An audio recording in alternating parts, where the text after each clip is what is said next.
Hi! In front of me is POCO M5S, and today I would like to show you how you can clean storage of this POCO smartphone.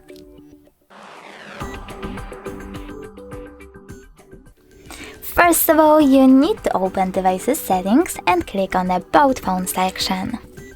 Now select Storage.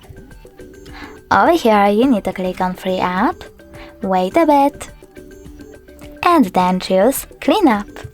Now after a couple of seconds, as you can see, storage of my POCO was successfully cleaned.